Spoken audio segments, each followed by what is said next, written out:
Hey Psych2Goers, welcome back to another video.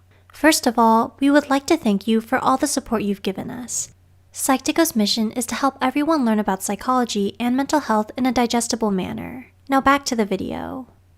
Do you have difficulty identifying how you feel? Have you been prioritizing everyone else's needs before your own? Some of these negative behaviors may have been developed from your childhood experiences, particularly from emotional childhood neglect. Children have emotional needs, just as important as other necessities like food and clothing. When a parent neglects these needs, their children may develop certain negative behaviors that follow them into adulthood. So, to help you better understand your emotional health and development, we've made this video to look at 8 signs of emotional childhood neglect.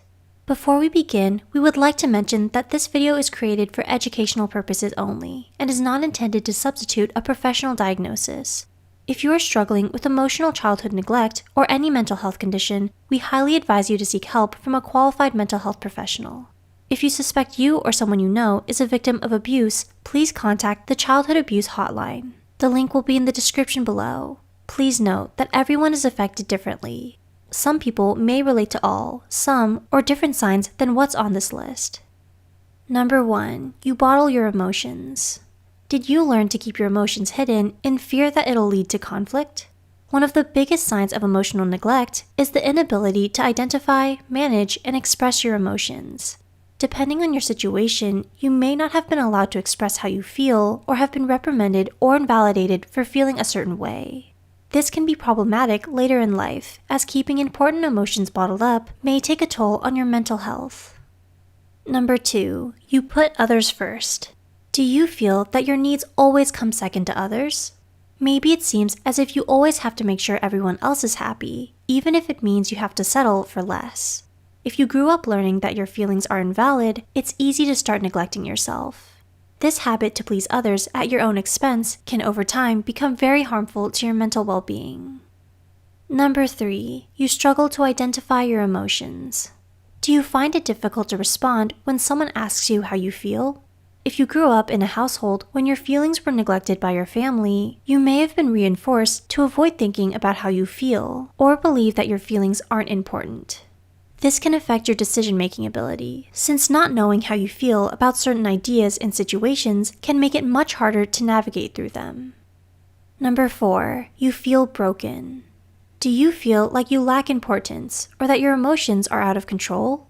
Emotions are important because they help guide you to make decisions, formulate opinions, and influence how you interact with others.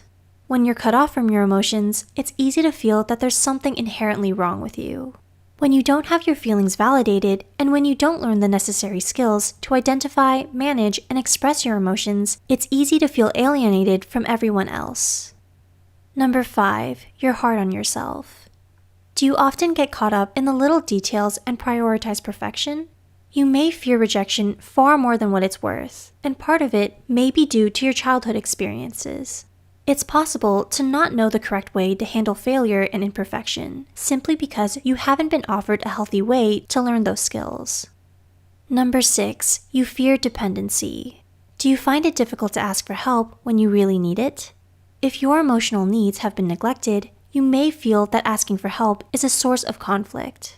In the past, you may have been scolded for asking for help, and so you find it difficult in the present to do so. It may seem easier to simply do it yourself. However, this fear of dependency may take away your ability to collaborate with others.